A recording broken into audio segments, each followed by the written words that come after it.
이번에는 데이터 파티셔닝에 대해서 알아보겠습니다. 데이터 파티션이 뭐죠? 나눈다, 분할한다는 얘기고요. 그래서 데이터 파티셔닝 하면 DB를 나누는 기술이다. 해서 파티셔닝 방법 세 가지가 있는데요.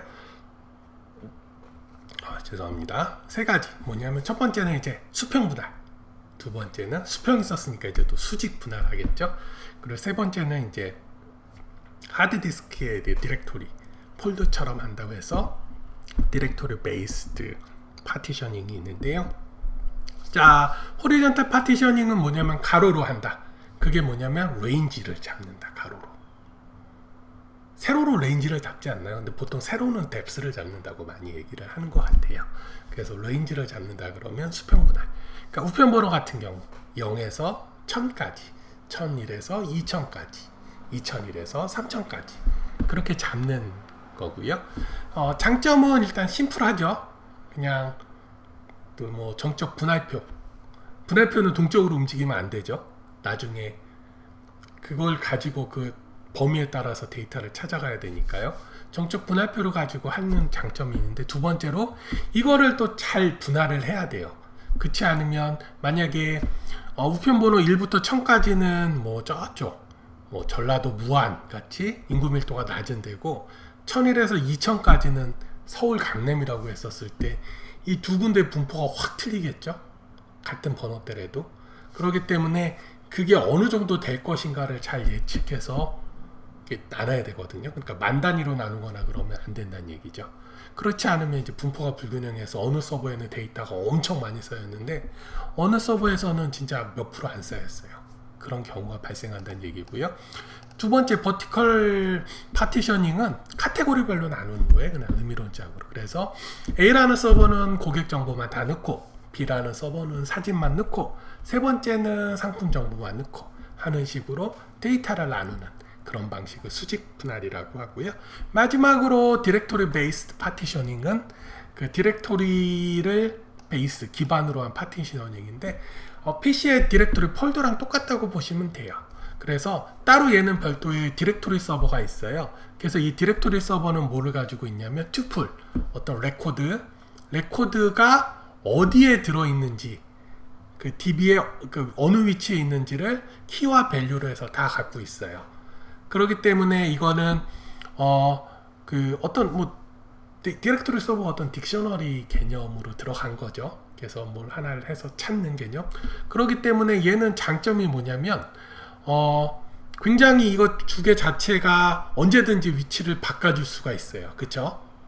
키어 밸류가 매핑이 되어 있으니까. 그렇기 때문에 얘는 이제 루즈 커플드 어프로치라고 해서 좋은 게 뭐냐면 어플리케이션 나중에 뭐가 변경됐을 때 그냥 디렉토리 서버만 몇 개만 업데이트 해주면 위치가 어떻게 바꾸고 뭐 추가하거나 삭제하는 것도 쉽겠죠. 새로 만들어서 디렉토리 서버 위치만 업데이트를 시켜버리면 바로 쓸 수가 있으니까요.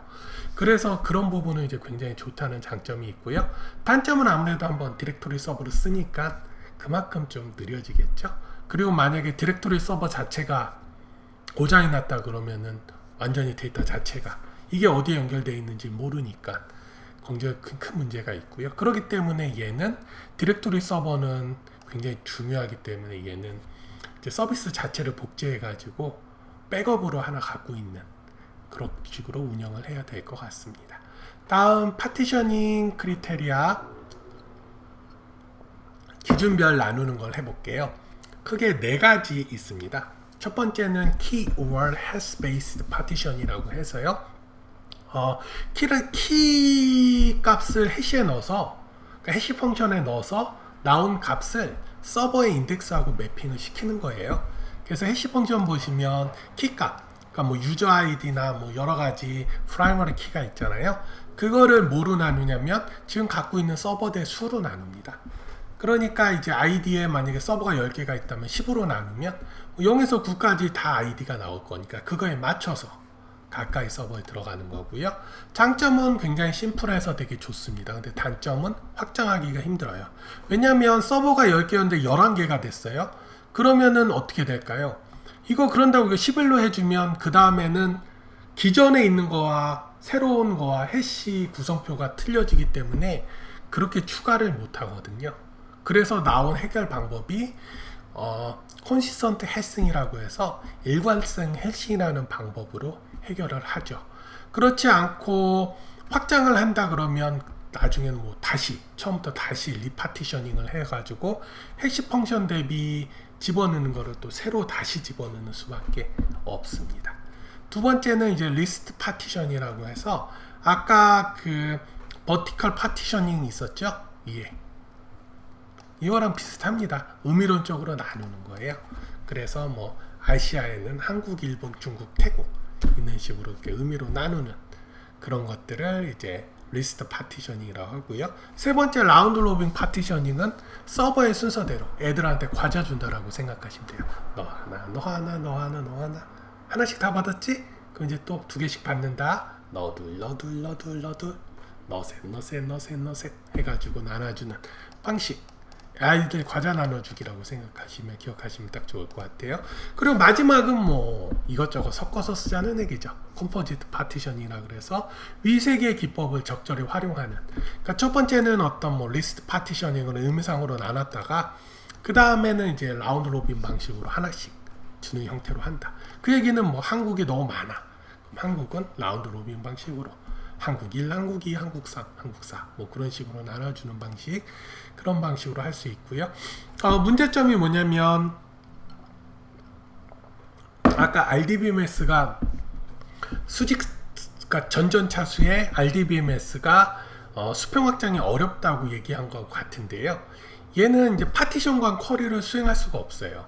그러니까 DB 밖에 있는 테이블 그러니까 다른 A라는 DB 안에 있는 테이블은 그 B라는 데이터베이스에 있는 테이블과 조인을 할 수가 없거든요. 그런 문제가 발생하기 때문에 그거를 억지로 조인을 하려면 어플리케이션 서버가 따로 뭘 작업을 해줘야 되거나 아니면 걔도 뭐 작업해도 저장을 해줘야 되니까 어쩔 수 없이 따로 별도의 두 개가 조인해서 합쳐지게끔 테이블 하나에다 몰아놓고 작업하는 게 발생을 해요. 근데 그 시점에서 하나의 정보가 두 개가 있으니까 얘를 항상 싱크를 맞춰주지 않으면 그 무결성 원칙에 위배가 되는 그런 문제들이 발생을 하잖아요. 그런 부분 때문에 굉장히 나중에는 확장하는 자체가 되게 어려워집니다. 뭐 가능은 하겠지만 완전히 코드도 되게 더러워지고 DB도 일단 정규화가 깨진 상태니까 그거를 추후에 뭐 동작하게 어떻게 만들었다 그래도 그거를 뭐 확장하거나 뭐 수정할 때 변형할 때 되게 어려워지는 거죠. 근데 뭐 일단 네 그렇습니다. 그래서 정리해보면 디노멀제이션을 한 이유는 조인에 필요한 쿼리를 합쳐서 단일 튜플에 하도록 하는 방법. 그러니까 뭐 데이터 분리지 아까 말씀드렸죠. 예. 그렇기 때문에 비정제로 발생 모두 위험을 처리해야 돼요. 따로 수동으로.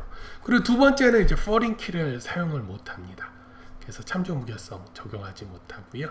그 프라이머리 키랑 포린 키의 차이점 아시나요? 그러니까 프라이머리 키는 유저 테이블의 유저 아이디처럼 유니크해야 되는 거고요. 걔가 유니크하기 때문에 키로 사용할 수 있는 거고, 포린 키는 그 유저 테이블에서 죄송합니다. 뭐 컨텐츠 테이블에서 이 컨텐츠를 주인의 유저 테이블을 뒀었을 때 이 컨텐츠 테이블 안에 있는 유저 테이블이 포린 키거든요. 이거는 뭐냐면 이 포린 키 자체는 항상 포린 키에 있는 유저 테이블 유저 아이디는 그 유저 테이블에 있는 유저 아이디의 그 값이 항상 있어야 돼요. 그러니까 유저 아이디 얘가 지금 4라는 값을 갖고 있는데, 그러니까 이게 유저 아이디입니다. 유저 아이디가 4라는 값을 컨텐츠 테이블에서 갖고 있는데 실제 그거를 유저 테이블에서 4가 있었더니 없어요. 근데 그렇게 할 수 없게끔 DB가 잡고 있는 거를 포린 키라고 하거든요. 그래서 참조할 때 이제 뭐 결점 없이 무결성으로 한다는 뭐 그런 얘기고요.